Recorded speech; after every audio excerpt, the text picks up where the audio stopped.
bruv, this is Ollie as England manager, bruv. This is Ollie as England manager. This man literally sits back, plays on the counter-attack, and hopes for the best. And if shit hits the fan, he doesn't know what to do. Prime example, as I mentioned earlier, he started off with a back four in the first half, went to a back five. But in terms of football, it didn't change. It didn't change. If we're going to go to a back five, all right, boom, this is what I want you to do. Boom, boom, boom, bish, bash, bosh. You just said, all right, lads, go to a back five, and then let's see what happens. Spartans! What is your profession? Yes, people, another edition of Knightz Roundtable Discussions. We discuss all sports all the time. Got my guy ST in the building. How you doing, sir? Oh, what's going on, man? Hope you're all well, man. Nah, bruv, I'm good, Bruv, listen, living life, like literally not paying any attention to what's going on at United at the moment. Because they're a shambles, and people, this is not a United talk. We're not doing that. I am not doing it. I'm not putting myself through the stress. It is the off season. I am stress-free, and it is what it is. But Footie Chat is back. We are going to be talking about the current events going on right now. The transfer window is now open. So we're going to be talking about the key transfers coming into the Premier League. And we're going to be talking about football coming to an end for the season as the international fixtures are now over. But as usual, before we start, make sure to like, share, comment, and subscribe to the channel. Get the likes up, get the subscriptions up. As I say all the time, share. We are here. And don't forget to join our social media pages as well. Links are in the description. ST, there's only one place to start, and that is with the farce and the fraudulent activity of England losing to Hungary 4-0 at home. Hungary's first win in 70 years on English soil. England's worst defeat at home for 94 years, since 1928, when they lost 6-1 to Scotland. Mm-hmm. Bro, let's start off with the game yesterday. People, listen, if you don't know by now, you should. I'm not an England fan. I celebrate when England lose. I couldn't care less. I prefer to watch Ghana, but even Ghana are not doing that well, to be fair. So, I was like, people, you can try and get at me about Jamaica. We don't claim to be footballers. You lot were playing Mexico. Do you lot beat Mexico? I don't know. I genuinely don't know. I think we were winning 1-0 after that. You were winning 1-0, yeah. Yeah. I couldn't tell you, but it doesn't matter, people. The sport that we claim to be good at, we actually win. So you can try and get at me all you want. But listen, bro, BottleGate, talk to me. Like, this guy, when is this guy gonna get exposed for what he is? Let's start with the game yesterday, yeah? Because real talk, I understand that the players are tired. It's been a long season for a lot of the players, especially the Liverpool players, right? I understand that players probably don't want to be playing football at this time. I understand that, obviously, with the World Cup being in November, the season is going to start earlier, so it's less time to go on holiday. It's less time to go on holiday for them. But in saying that, there's no excuse for what happened yesterday. So, bro, just tell me your thoughts on the performance overall yesterday for England against Hungary, bro. You said it. There's no excuse for the actual performance, because Hungary also, the players also had a long season as well. It's not only them, so you have to take that into consideration. Southgate himself is quite a pragmatic manager, man. He doesn't play front foot football. He likes to play on the back foot. He doesn't like to dominate possession, even against these smaller teams. He always picks very negatively. He likes to be solid, but then it leaves him out of options with attack. He doesn't choose the right players. For example, I think for someone like Maddison would have changed that game. I was 100. thinking, I was looking at that game. I'm like, you need someone in the middle there that can break the lines with his passing, where it's cultured yet can find the incisive football.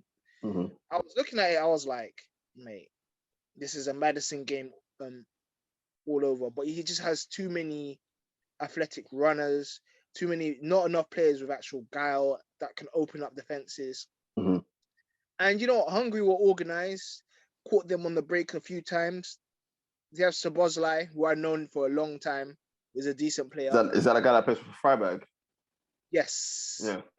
Freiburg or Salzburg, one of them. One of them. But he's a very good player. I've known him, and I knew if he gets space, he'll finish. And to be honest, I don't think there are any excuses. I think Southgate got it tactically wrong. Yes, the players are tired, but usually with the class of players that they have, they should be winning. England should be winning that. And it just goes to show what a lot of people have been saying, because Southgate has pretty much, for me, has a golden generation of players. I think this generation of players is a very good generation of players. And considering that the standard of international football is not as high as it used to be, there is ample opportunity for England to win things. With that squad, I really do think that England should be winning things. And the fact that people will say that, Southgate's got his team to the highest World Cup performance in a long time, the highest Euro 2016 performance in a long time. But we're forgetting the fact that in a lot of those matches, we didn't play against the bigger teams. When we came up against the bigger teams, he was tactically outdone by the better managers. And it's a bit like Tottenham in a sense. Yes, you can get to the semis and you can get to the finals, but when you meet that real top team on that top manager, is where he struggles. And that's what Gareth Southgate does. His in-game management, I don't understand the substitutions he's making. Even when Stones went off, you're losing 3-0. That's 3-0, yeah. 3-0. It was 3-0. What's the point of going defensive, if I'm being very honest? Like, if you say, like you say, it's been called a glorified league and there's no chance of winning, you might as well go for it, because at the end of the day, what more do you have to lose? What, 4 or 5? At the end of the day, you're getting battered anyway. So, but he puts on a defensive substitution. It shows the mentality of the England players as well, and of the England philosophy. Not enough emphasis on control of the ball. And Hungary did what they had to do. Hungary were very organized. They followed the coach had the clear plan, followed the instructions.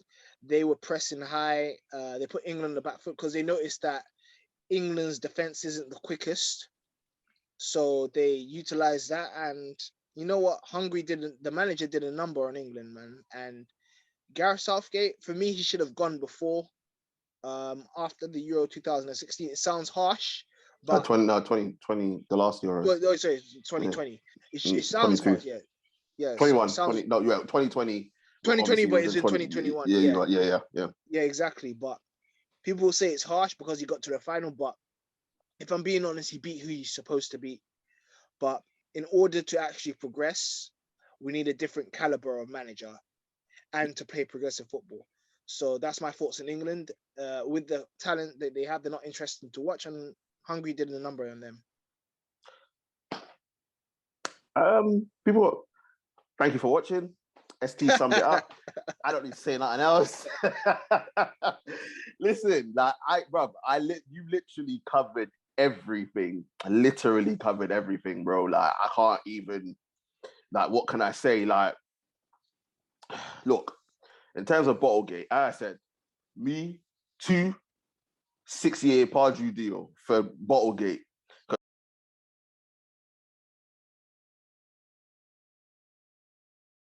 As long as BottleGate's in charge, England ain't winning nothing, which makes me happy. All right? I don't understand this man. And I'm just going to, we'll get to, obviously, everything else that you said, but specifically about this game. Yeah. Right? He started off with a back 4. Let's not forget that. He started off with a back 4. Yeah. For some reason, he didn't choose any left backs I don't know if Cresswell was injured, but if he wasn't, I think Cresswell is injured. I think he may okay, be. Cresswell's injured. I Fair think enough. he may be. Maybe. Fair enough. Fair enough. Cresswell's injured. Cool. Because I was just like, I just didn't understand why there wasn't a left back. Cresswell wasn't in the team. But cool. You started with the back four. Was it 1-0 or 2-0 at half time? I think it was 1-0 at half time. 1-0. Yeah. And then he went to a back five. And this is my issue with BottleGate and why I say this guy is rubbish and he shouldn't be England manager.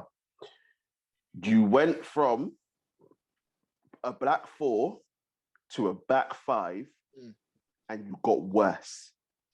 Exactly. How? You went from a back four to a back five. So that basically tells your players don't look comfortable in a back four, but when you play a back five, they're still just as bad. That doesn't make sense to me. And Hungary did a job on them, and it's not a fluke because Hungary beat them 1-0 10 days ago. And the time before that they played Hungary, they drew 1-1. So Hungary are unbeaten against England in 3 games. Now, I understand that Hungary are up-and-coming team. Obviously, people will, like the younger generation, and even our generation, will remember the Stoichkovs and all them man there when Hungary was Puskas, yeah, very good player, yeah. All their man there. Yeah. So Hungary have good footballing pedigree. And they've cut up and coming. As I said, I think they drew against Germany as well in this Nations League group and all that. They are a good team. England should not be getting beaten 4-0 at home to Hungary. It should not be happening. And I hate the excuse that people use that the players are tired because STU hit the nail on the head. What? So are the English players the only one that have played football this season? Was it 2 English teams that got to the Champions League final? Because I'm pretty sure Real Madrid did, and they won it, right? Everyone else has played games. That's what, right? And people will say, oh, but look at France. Didier Deschamps is the biggest fraud, right? We can get our French guy, Jay, on here, and he will tell you that he doesn't want Didier Deschamps, even though they won the World Cup. He's a terrorist. Because he's a fraud. He's a fraud as well. Yeah. Right? But Holland have players, bruv, they're all internationals. So quite a few of them play in the Premier League, have played a lot of games, right? Italy, same thing. Germany, same thing. Stop with the frigging excuses for this guy, bruv. Everyone else, it's the same thing every year. When England get to, we played so many games, the players are tired. Everyone else has. Your problem is you look like to play too much running up and down football, right? And do not want to control games. You know how you stop your players from being tired? Keep control of the football, right? I don't understand how a manager like Pep Guardiola has come into the Premier League and still nothing's been learned about how important it is to keep a hold of the football, bruv. It don't make sense. And a lot of these players, a lot of these players are coming into the England side and are looking rubbish. This guy is making Reece James, probably England's best right back, look shit, bruv. Yeah. Look rubbish, bruv. Carl Walker's just come off having a great season for Manchester City. He looks rubbish. Trent didn't do anything that I didn't expect because we all know defensively he's rubbish, right? But what's his name? Jarrod Bowen did wonders for West Ham. Still looks rubbish. And when we come out from the golden generation that we grew up with, and they said, "Oh, but when they play for the Premier League, they love the badge, but when they play for England, they don't." How can we still use that however many years on? Obviously, there's a problem with the managers that you are employing. And BottleGate is one of them. He is one of the biggest problems. And he is probably the Ollie of international football right now. Because him getting to a semi-final in the World Cup and him getting to the final of the Euros has papered over the fact that this guy doesn't play progressive football, doesn't like being offensive, is very defensive and wants to play that counter-attacking style. And I'm glad that you brought the Spurs thing. And shout out to Expressions for bringing it up on Don Robbie's channel as well, bro. Mm-hmm. Because the same people that are praising BottleGate for getting to the Euros, to the World Cup semi-final and the Euros final are the same people that are laughing at Tottenham fans with Pochettino saying it's not a trophy. There's no top 4 in international football. So it's either you win or you don't, right? Exactly. You had a Euros on home soil, right? Even though it was all over Europe, you played one game away from England and you still fucked it up, right? And on that way, you played nobody. Yes, you can bring in the Germany, but that wasn't the same Germany that we're even seeing now, or the Germany from before that won the World Cup. Or the Croatia, it was a very poor Croatia side. It was poor Croatia side as well. But in hindsight, when you look at it, England should be beating a Croatia side. But the German side, yeah, cool. England did what they had to do. They won it, fair enough. But as soon as they came up against a team that was in their pomp and had a better manager tactically, they got found out. Same thing against Croatia. What did Croatia do?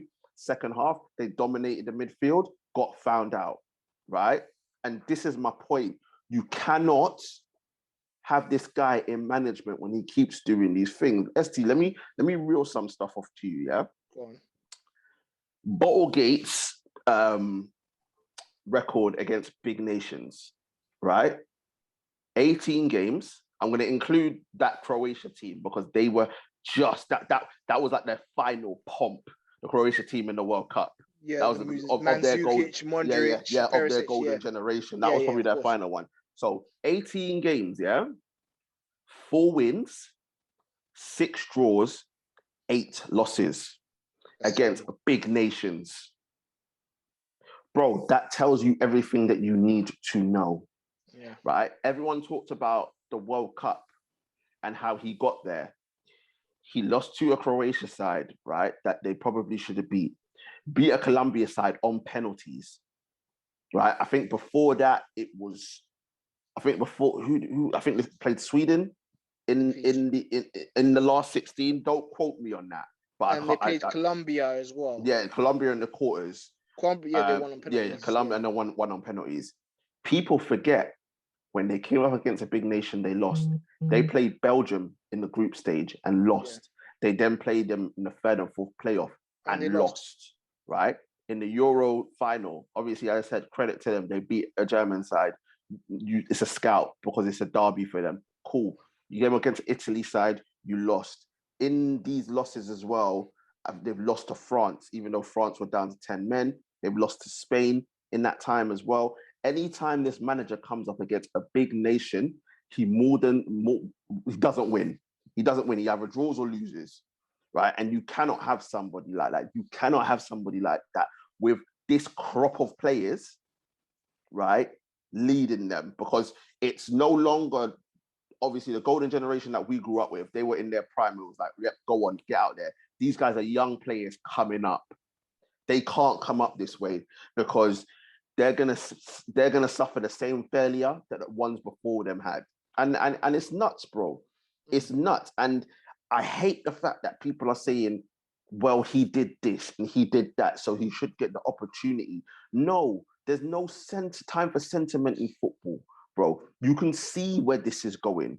You can see that the guy's not getting the best out of these players. How do you have so much attacking talent and you can't get the best out of them? You've got, bruv, just listen to the attacking talent. You got Sugarcane, you got Sterling, you got Saka, you got Bowen, you got Jadon Sancho. As crap as he is, you still got Trashford, right? You've got Mason Mount, even though I think he's average. You've got Phil Foden. You've got James Maddison. You've got Jude Bellingham, right? Baller. Yeah. You've got Emil Smith-Rowe to come in. You got Emil Smith-Rowe. You've got, obviously, he's had a great season. Tammy Abraham's had a great season for Roma, right? It's, again, another player I think is average, but he's had a great season, right? I'm just trying to think about the players that he's left out. Obviously, the man that's got a case against him, but if he busts his case, you got him as well. You got him as well to come in to this England side. That's a lot.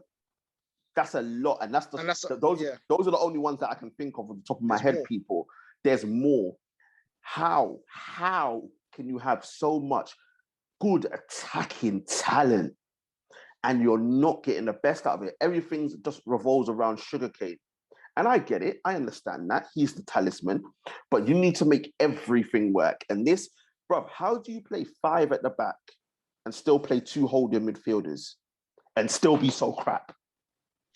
And that's the funniest thing, man. You say that it's tailored to Kane.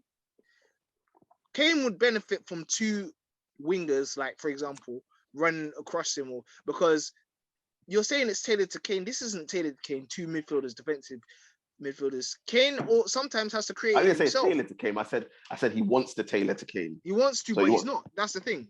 And I agree with you. And that's why he shouldn't be here. He's wasting. And the thing is, and coming to your point about the golden generation that I believe that we have in terms of players, it's important to utilize it now. And he's not doing it. And if he continues, these players will then become like 30, 35. They won't be as athletic as they used to be. They won't be as talented. The players that come up may not necessarily be as talented as the players that they have now. And it could affect generations. Like, it's very important that we actually get rid of him now and get a progressive manager, because the performances haven't been great for a long time. And he doesn't play the football that is needed for these sort of England players to progress. 100%. 100%, bruv. And I'm just like, because the other question that people try to pose is, well, if we get rid of BottleGate, who are we gonna bring in? Bro, there's managers out there. There is managers out there. It is an honor in terms of being English to manage England. Yeah. Eddie Howe could have been before you went to Newcastle. Yeah, he plays. You can try and tempt Graham Potter out of Brighton. Good footballer. Like these guys that play progressive football. Now, I completely understand that even though we say the attacking talent that England have, we're not saying that you must go out and play like that against France. No, of course not. Or against Belgium or Brazil. We're not saying that. What I'm saying is you can still play better than that and compete, right? And against the smaller teams, because remember, he does the same thing against the smaller teams as well. It's just the fact that the smaller teams defend worse, while England get the goals that they get, right? And they're naive to it. But it seems like everyone else is cottoned on to the way how BottleGate plays. And it's just like, oh yeah, sit back and play on the counter-attack. I mean, even Hungary have done that. Hungary look what they're doing now. Exactly. You know said what I mean? Three games they haven't won. So your thing is stale, bro. And he's got no ideas. This is bruv. This is Ollie as England manager, bruv. This is Ollie as England manager. This man literally sits back, plays on the counter-attack, and hopes for the best. And if shit hits the fan, he doesn't know what to do. Prime example, as I mentioned earlier, he started off with a back four in the first half, went to a back five. But in terms of football, it didn't change. It didn't change. If we're going to go to a back five, all right, boom, this is what I want you to do. Boom, boom, boom, bish, bash, bosh. You just said, all right, lads, go to a back five, and then let's see what happens. And they got what they deserved. They got what their football deserved. And if it continues this way, bro, like, don't get me wrong, this is what will happen, ST. You and I both know. Yeah. They'll go to the World Cup. Their group is probably the easiest group there is, and they'll qualify easy. And then it will be like England are going to win the World Cup. They'll probably get a fluke draw in the last 16, some shit draw in the quarterfinal, and they'll probably come up against someone half decent in the semi-final, and then they'll go out. Yeah, of course. Right? That's probably what will happen. And the other thing is that then it will be like, the excuses will be, it shouldn't be in the middle of the season, A, and B, the other complaint will be, it's too hot. Yeah, exactly. Right? Those will be the excuses. I already know what the excuses are going to be when England go to Qatar. It's going to be, the human rights, and all that bullshit. It shouldn't be in November. It should be in the summer, which I agree with, but you got to deal with it, just like every other nation is going to deal with it, and it's too hot. Those will be the excuses when England go out in the World Cup. And as I said, I'm here for it, because if I'm hearing their excuses, that means they don't win anything, which means I continue to not have to listen to them try and say, oh, well, we won it now, and I can still hear them harp on about 66, because you know how it is. If they win it, it's going to be the end of life for me as we know it, because I can't deal with it, bro, because 66 is still being brought up now. To this day, 66 is being brought up, and it's like, get over it. Literally get over it. You know what I mean? So listen, as far as I'm concerned. BottleGate, you're doing a splendid job. Keep doing what you're doing, right? Because as long as you're in charge, I know that I can sleep well, even though you know ST and that Euros, bro. I thought I was gonna die. I'm not gonna lie, I was gonna have a heart attack, especially when Shaw scored that goal, bro. I was I had my bags packed. I was leaving. I can't lie. I was leaving because I thought everything was aligned in the stars. But then what happened? The Lord took over, bro, because the Lord knew that we can't allow England to win a big trophy. Whoa. So you're saying cheerleading did the devilish thing? Oh, bro, listen, bro, I don't care what they did. It worked. I don't care what they did. It worked, bro. But listen, people, we'll see what happens with England. And obviously, as I said, that's the end of the internationals. Now, players get a well-deserved break and we move on to the Premier League season. I think they have 2 other games before the World Cup starts. I think they have 2 internationals before the World Cup starts.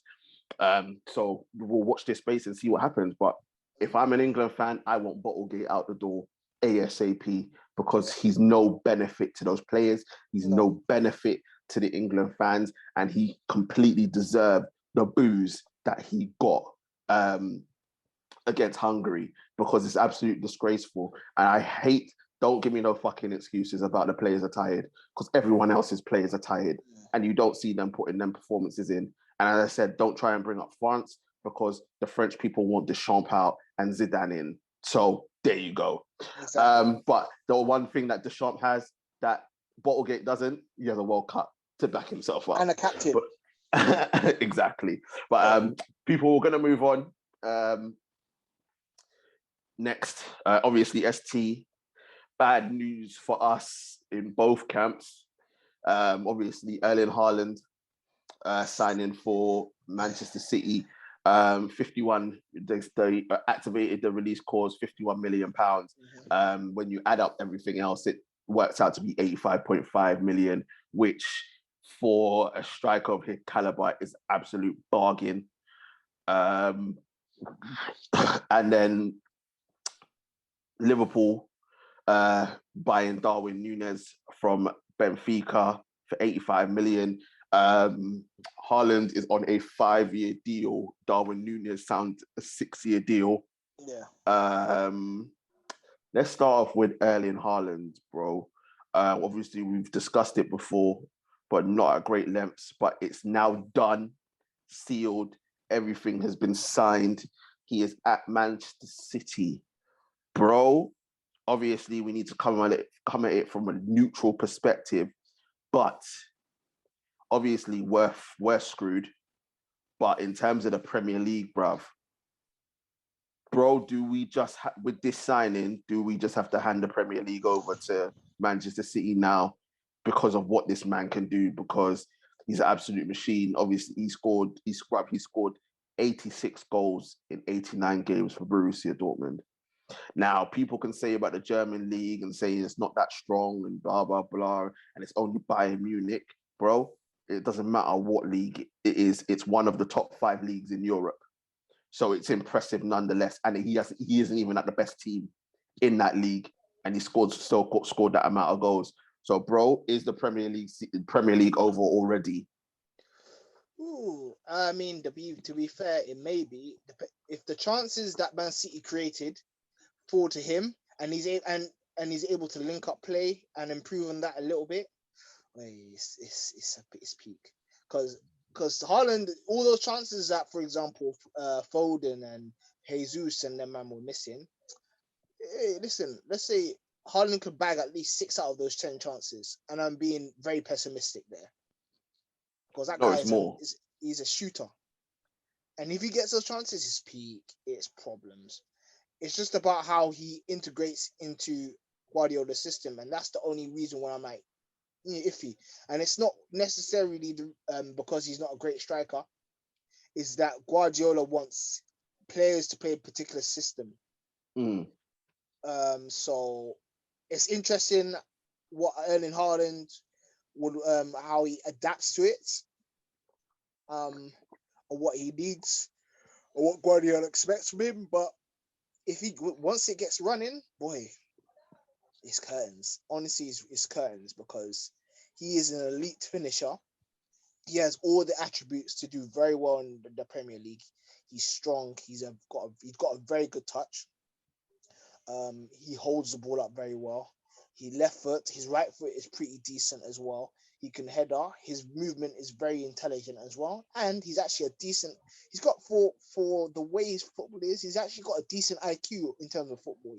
People don't actually realize about Haaland because all his other like strength, speed is just out there. He's a freak of nature in terms of physical specimen, but he's actually very knowledgeable in terms of football for such a young age.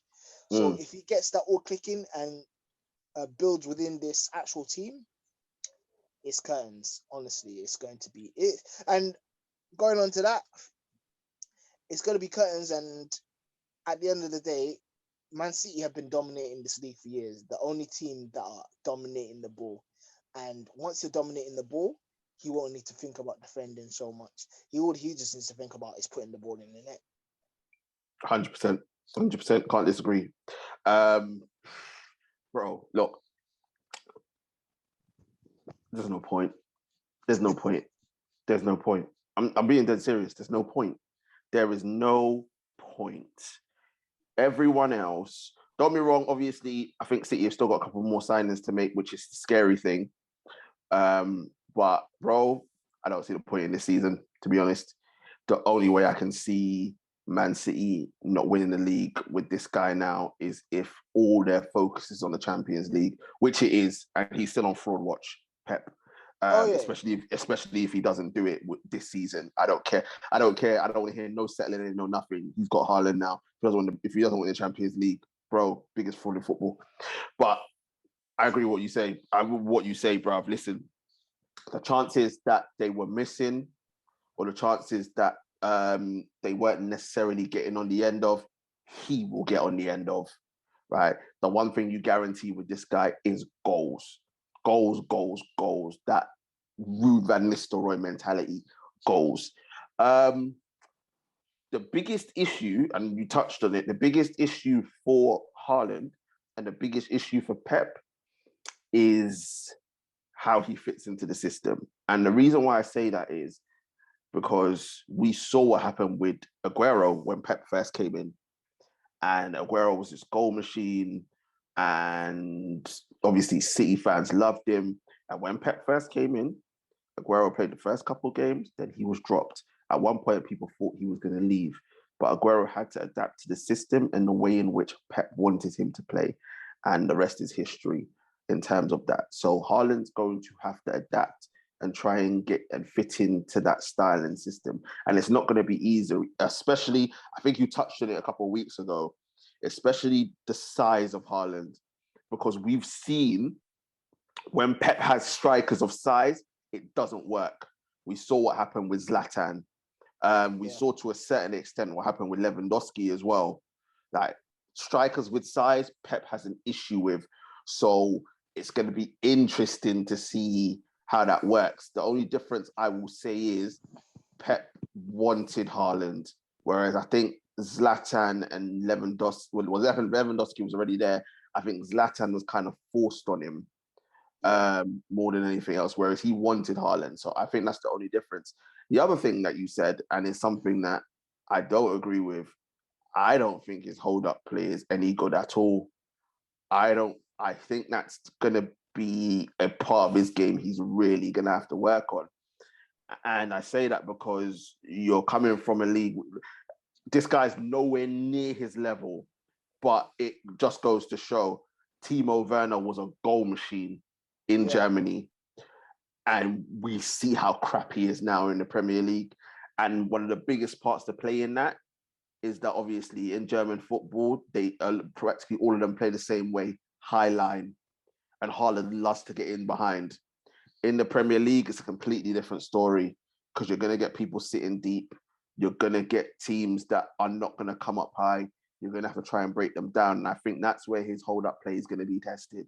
And I don't think it's that. I think when he's got his back to goal, I don't think he's as effective. I 100% believe that can be developed. And the way how City is, it's not like they're going to be playing the ball into feet and he's going to have to hold it up and wait for runners.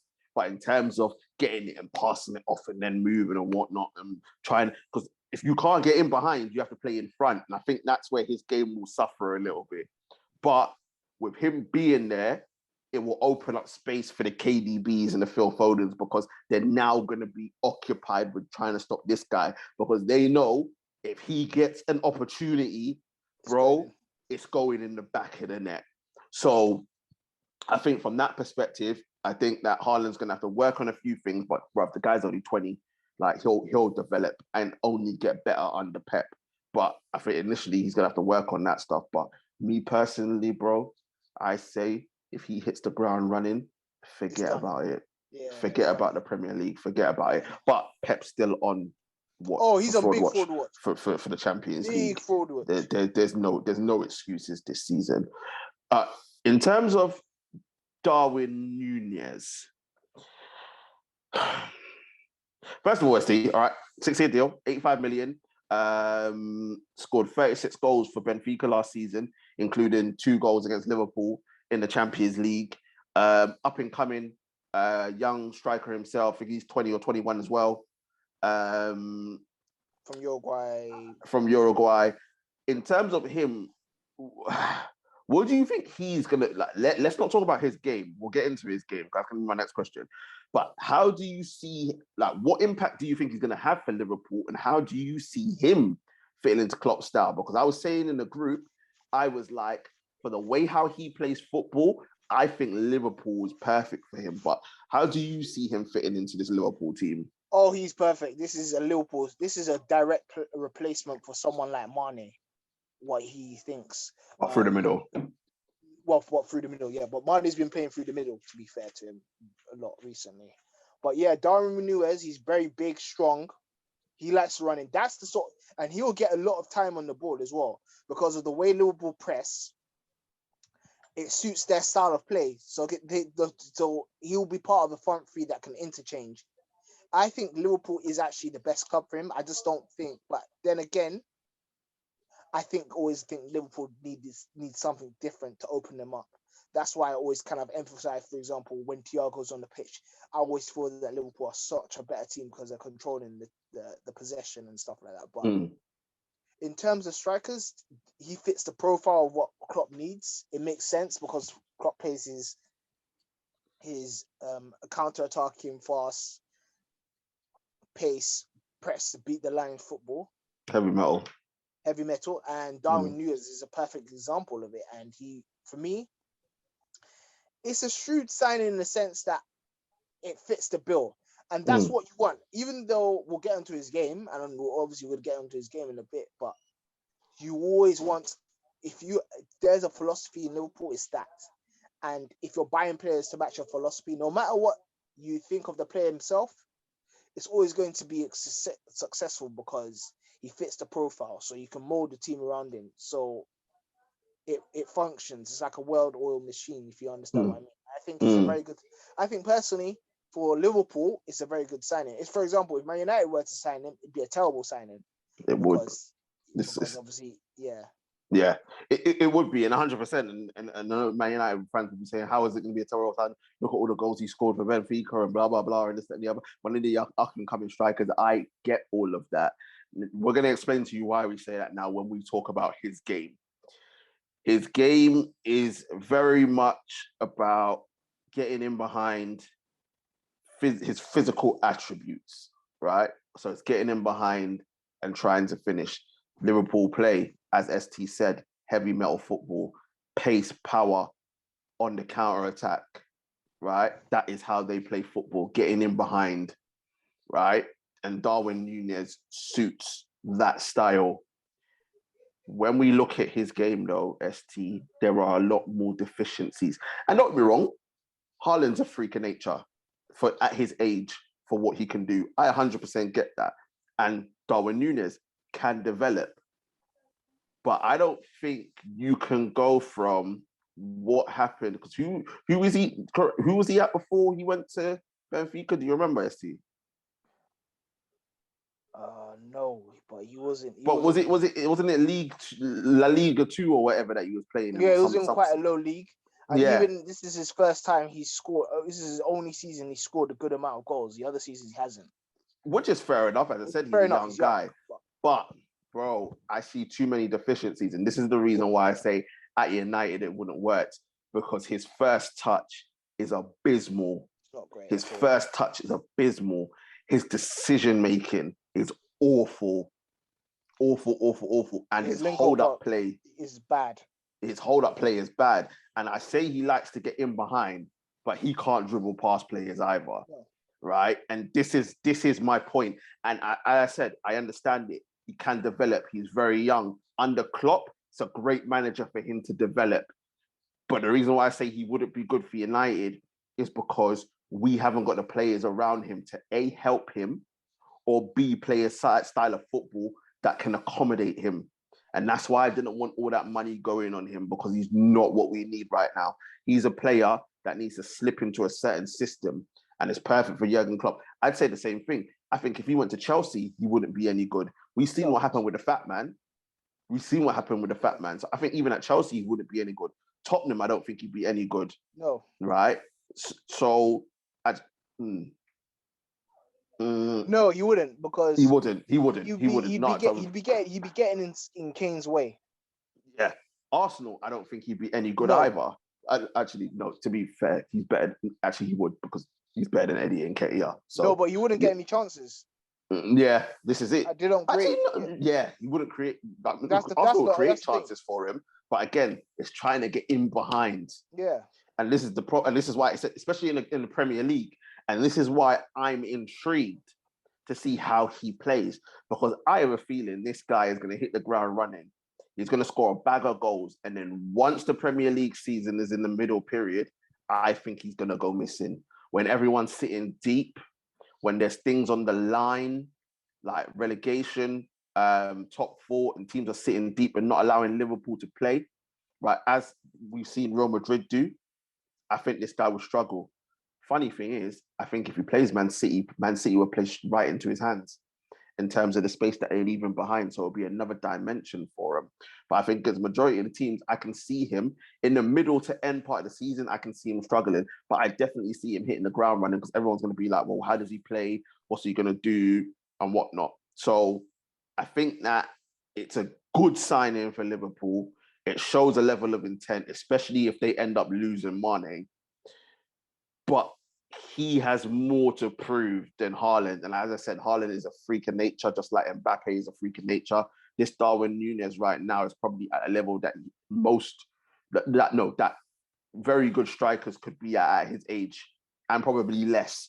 So it's a little bit unfair for us to be so critical. But I think it's because we can see the deficiencies, and I think it's because we see those deficiencies and where Man United are, why we've highlighted it so much. But for a Liverpool team in this system, I think it's a great signing. So in saying that, ST, I am going to say to you, who has had the better deal?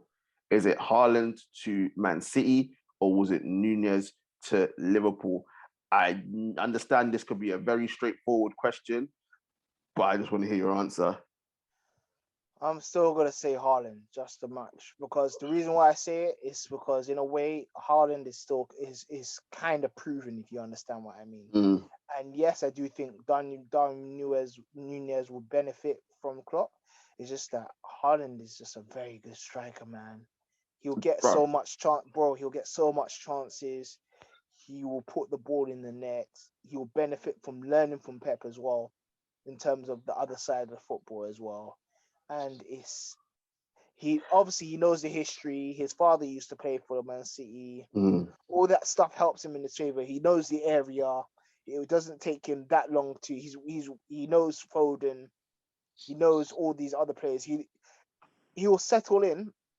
Whereas Nunez, yes, there's a couple of Spanish speaking players there, but he still needs to adjust to the city and all that stuff. Whereas Germany, when he was in Germany, is different. Germany and English weather is really similar.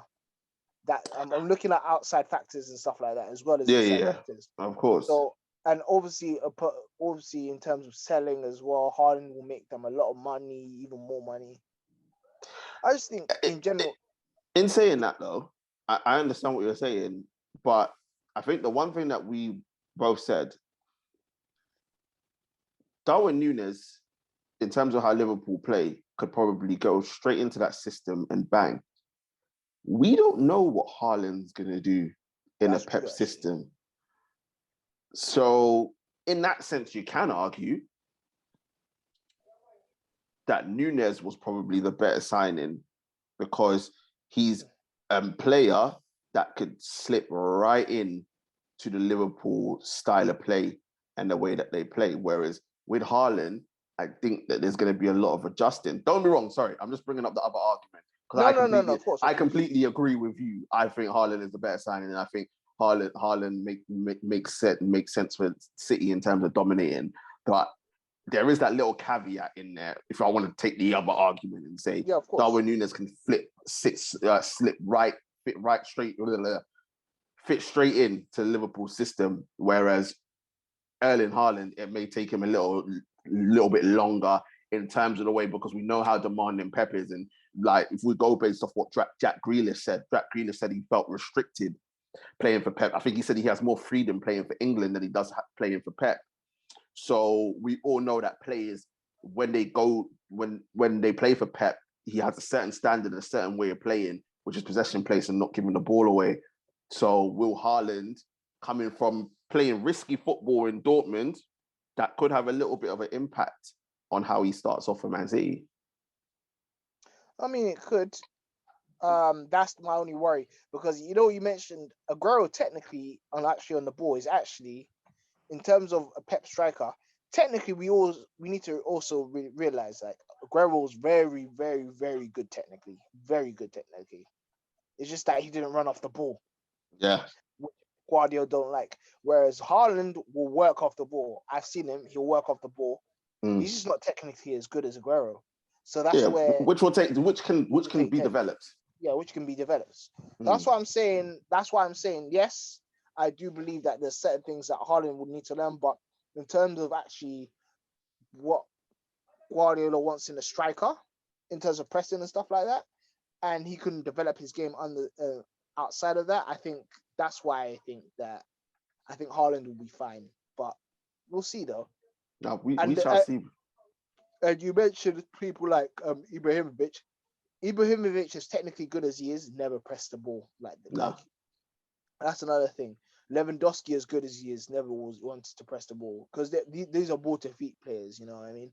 But I think Haaland will break that,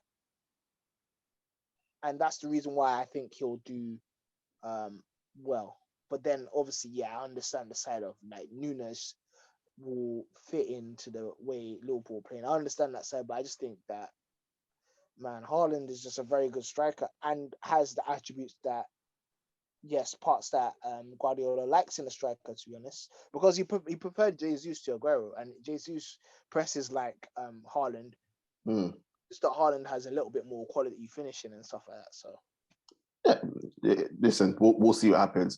Both signings, which are going to elevate both teams, and I said, as much as we say City basically hand them the title, Liverpool won't give that up, bruv. They'll be there or thereabouts. I think if City go about it the right way, I think they should win the Premier League, have the Premier League wrapped up with 3 games to go. But if they don't, Liverpool will be right there, and Liverpool's second place is basically cemented as well, bruv. So these two teams with these 2 signings alone have pulled away from everyone else already.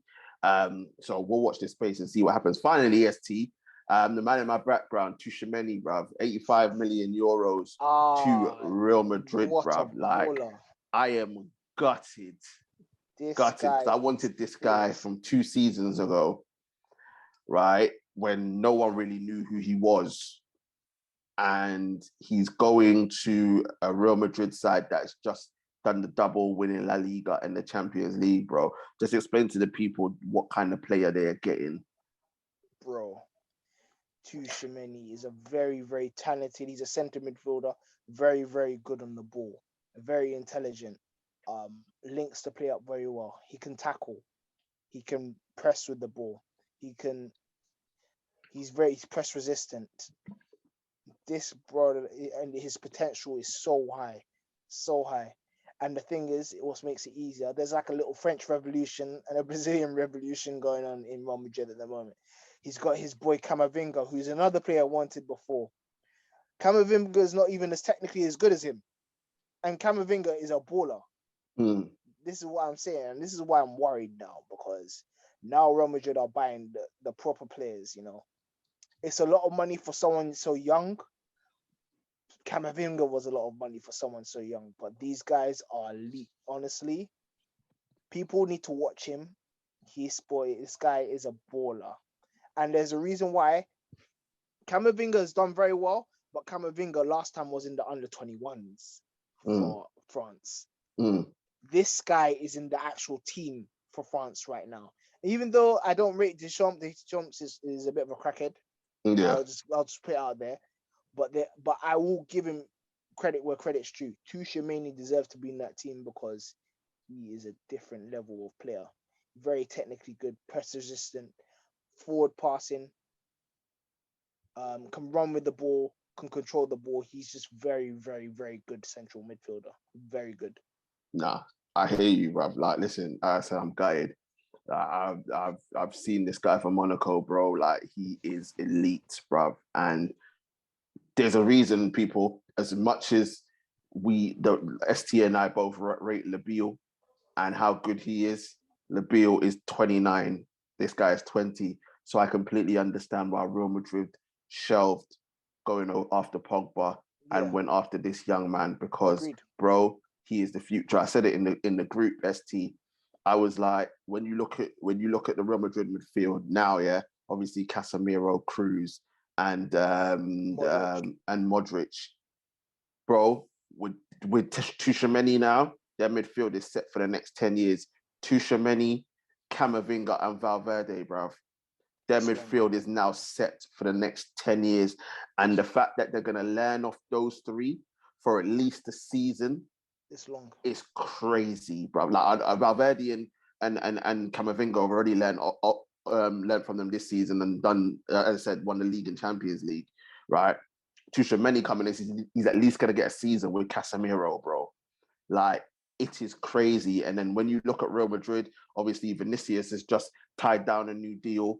Obviously Uncle Benzi is still doing bits, and then Modric obviously signed a new deal as well. Yeah, another year but deal. but in terms of, you got Rodrigo, and then obviously we'll probably give it 2 more seasons, and then Mbappe will be through the middle, and then you'll have Vinicius, Mbappe, Rodrigo, Tchouaméni, Valverde, Camavinga. And imagine as well, yeah, we haven't even talked about this guy, yeah. And imagine this guy, I don't know if he gets fit as well. Imagine Eden Hazard back as well. It's long. It's long, bro. It's long because it's long.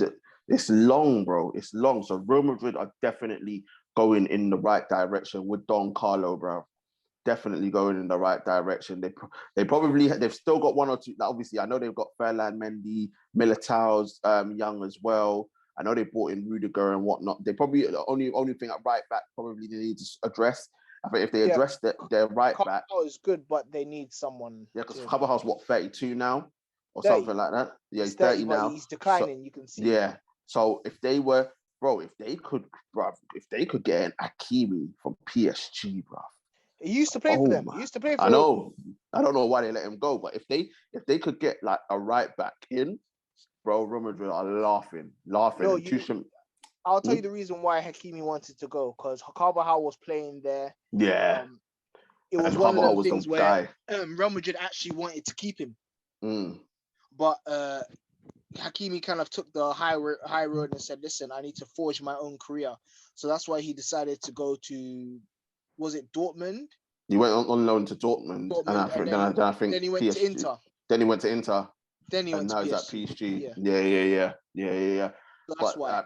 But if they get that right back sorted out, it's nuts. But Tchouaméni is that guy. If you don't know, get to know, because bro, he's going to be like, even if he doesn't hit the ground running this season, give it a couple seasons, bro, and we'll be talking about the Tchouaménis of this world in the same breaths as the Makaleles and all that, bro. He is that damn good. But people, we're gonna wrap it up there. Let us know what you think in the comment section. Let us know what you think about BottleGate. Should he stay? Should he go?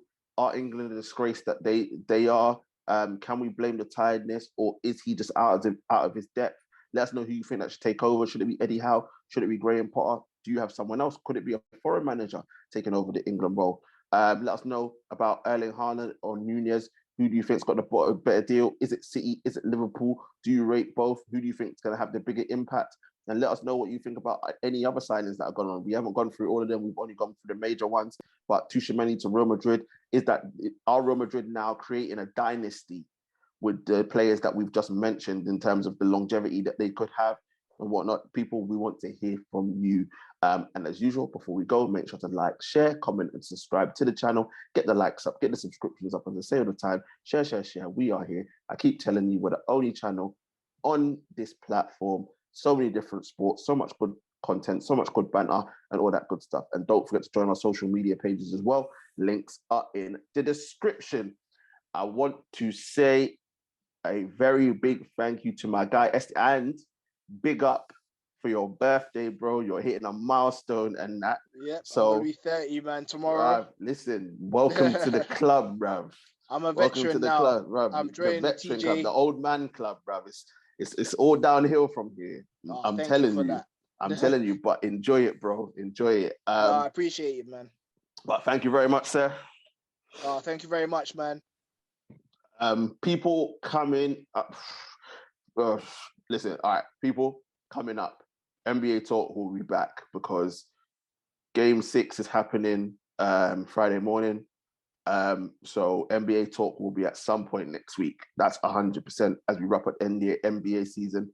Tennis Talk will be back next week as we preview Wimbledon. And people, as I promised you, I said it on Fight Talk. People, if you haven't seen Fight Talk already, get over to the channel and watch that. I said it. We will be going live very, very soon. We have a couple of things to sort out, but we will be going live very, very soon.